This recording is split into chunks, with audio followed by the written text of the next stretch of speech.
Halo para kulikers semuanya, kembali lagi di channel Jengkulik. Channel tempat para kulikers bisa mendapatkan info, tips, dan resep-resep tentang kue. Jadi semua yang berhubungan dengan kue ada di channel Jengkulik.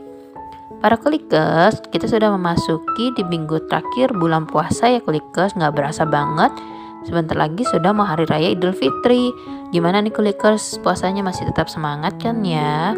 Nah, di episode kali ini Jengkulik juga masih semangat banget mau membagikan resep yang sajian-sajian yang ada di Idul Fitri atau di hari raya. Nah, untuk episode kali ini Jengkulik mau membagikan sebuah resep kue yang bisa jadi cemilan, tapi dia bukan kue kering loh kulikers, tapi dia bisa jadi cemilan dan selalu ada kalau lagi di hari raya Idul Fitri, yaitu hari ini Jengkulik mau membagikan resep kue akar kelapa. Nah, siapa sih yang nggak pernah tahu, atau siapa sih yang nggak tahu dengan nama kue akar kelapa ini? Udah terkenal banget kue ini kulikers, yang bentuknya panjang-panjang, keriting-keriting, apalagi ditaburi dengan wijen tuh rasanya gurih dan enak banget kulikers. Nah, jadi para kulikers yang pengen tahu bahan-bahan dan cara membuat kue akar kelapa ini, langsung tonton video Jengkulik kali ini ya. Oke kulikers, sekarang kita langsung lanjut aja ke bahan-bahannya. Nah, untuk bahan-bahannya, yang pertama yang kita butuhkan adalah tepung ketan putih. Nah, untuk membuat akar kelapa ini kita membutuhkan tepung ketan putih sebanyak 1 kilo. Lalu selain tepung ketan putih, kita juga membutuhkan tepung beras. Untuk tepung beras ini kita pakai sebanyak 250 gram. Dan untuk gula pasir kita pakai sebanyak 500 gram. Nah, untuk akar kelapa ini kita memakai gula pasir ya kulikers, jadi biar dia lebih manis. Jangan memakai gula halus ataupun tepung gula ya kulikers, jadi gula pasir murni. Dan untuk yang selanjutnya adalah margarin. Untuk margarin ini kita pakai sebanyak 250 gram ya kulikers. Dan karena ini kue akar kelapa dan judulnya aja akar kelapa, jadi kita juga membutuhkan bahan yaitu kelapa parut. Nah, untuk kelapa parut ini usahakan memakai kelapa yang muda ya kulikers, jangan yang tua, biar nanti hasil akar kelapanya tidak keras. Dan untuk kelapa parut ini kita pakai sebanyak 300 gram. Lalu dan untuk bahannya selanjutnya adalah telur. Untuk telur ini kita pakai putih dan kuningnya sebanyak 2 butir ya kulikers. Dan bahan yang terakhir adalah yang membuat gurihnya, yaitu wijen secukupnya. Dan kita harus memakai wijen ya kulikers, agar hasil kue dari akar kelapa ini rasanya gurih dan enak. Oke kulikers, itu adalah bahan-bahannya. Dan pastinya kita juga membutuhkan minyak goreng untuk nanti kita menggoreng akar kelapanya ya kulikers. Oke kulikers, itu adalah bahan-bahan yang kita perlukan untuk membuat kue akar kelapa. Dan sekarang kita lanjut ke cara membuatnya ya kulikers.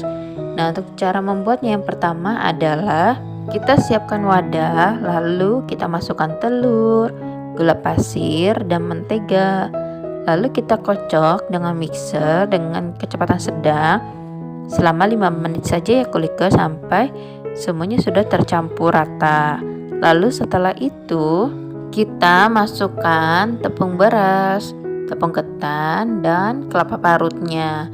Dan untuk tepung beras dan tepung ketan ini sebaiknya kita masukinnya sambil diayak ya kulikers, agar hasil dari akar kelapanya ini bagus ya kulikers, tidak ada gerenjelan-gerenjelan ataupun yang keras. Dan selanjutnya kalau kita sudah memasukkan tepung beras, tepung ketan, dan kelapa parutnya, maka kita bisa langsung uleni adonannya menggunakan tangan sampai adonannya sudah benar-benar kalis ya kulikers, atau sampai adonannya sudah mudah gampang untuk dicetak atau dibentuk ya kulikers. Jadi maksud kalis di sini adalah adonannya sampai bisa dicetak atau dibentuk. Nah, kalau misalnya sudah kalis, kita bisa langsung tambahkan wijen sesuai dengan selera kulikers, karena itu akan mempengaruhi kegurihan dari akar kelapa ini kulikers. Jadi kalau misalnya wijennya banyak, sedang ataupun sedikit, pasti rasanya beda-beda Kulikers. Jadi wijen itu kan mempengaruhi kegurihan dari si kue akar kelapa ini. Dan untuk cara selanjutnya adalah kalau sudah kita uleni dan kita taburkan wijen, maka yang kita lakukan adalah kita mencetak si akar kelapanya nih Kulikers. Nah, untuk mencetaknya sekarang macam-macam alat itu bervariasi ya Kulikers untuk membuat akar kelapa ini. Yang pertama itu ada yang seperti ini, yang satu set yang praktis, yang simple, yang itu tinggal didorong saja Kulikers. Jadi tinggal masukin adonan lalu didorong, nanti dia akan keluar panjang. Dan selanjutnya cetakan yang lainnya adalah, kalau misalnya para Kulikers nggak punya cetakan juga nggak usah khawatir, Kulikers bisa memakai botol air mineral ya Kulikers. Jadi Kulikers bisa bolongi tutupnya, masukkan adonannya ke dalam botol mineral, dan kita bisa langsung semprotkan juga melalui botolnya yang sudah dilubangi.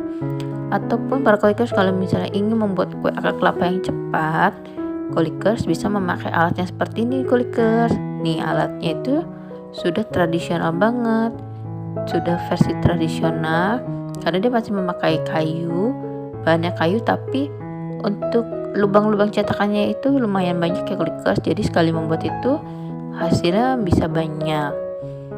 Dan untuk yang selanjutnya adalah gorengan, lalu kita panaskan sampai minyak itu sudah panas ya Kulikers. Nah, kalau jika sudah panas, maka kita bisa kecilkan apinya, lalu kita masukkan akar kelapa yang tadi yang sudah kita cetak atau kita sempritkan.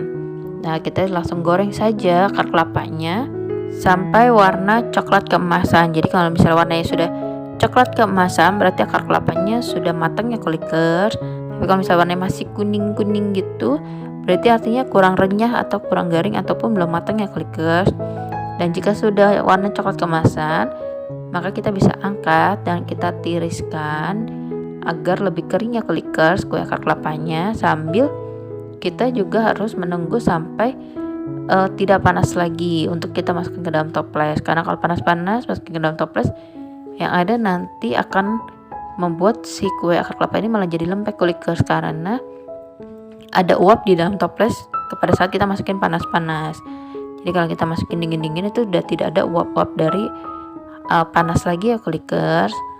Dan selanjutnya adalah jika kue akar kelapanya sudah adem, kita bisa langsung masukin ke dalam toples yang kedap udara atau plastik kedap udara ya Kulikers, agar kue akar kelapa ini tidak kena angin ataupun menjadi alot ataupun keras ya Kulikers.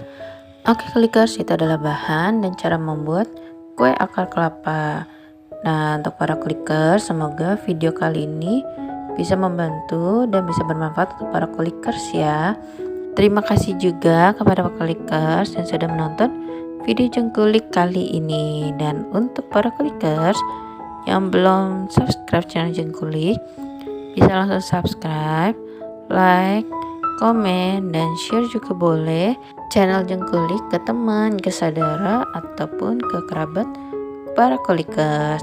Dan jangan lupa para Kulikers selalu klik loncengnya biar tahu kalau ada uploadan atau ada video terbaru dari Jengkulik. Oke Kulikers, selanjutnya kira-kira Jengkulik mau membahas tentang apa? Para Kulikers yang punya request ataupun pertanyaan ataupun mau sharing cerita juga bisa langsung tulis di kolom komentar juga ya. Dan untuk yang selanjutnya Jengkulik mau membahas tentang apa ya Kulikers? Jadi kalau para Kulikers penasaran, tungguin video Jengkulik yang selanjutnya ya Kulikers. Sampai ketemu di video Jengkulik yang selanjutnya. Terima kasih para Kulikers.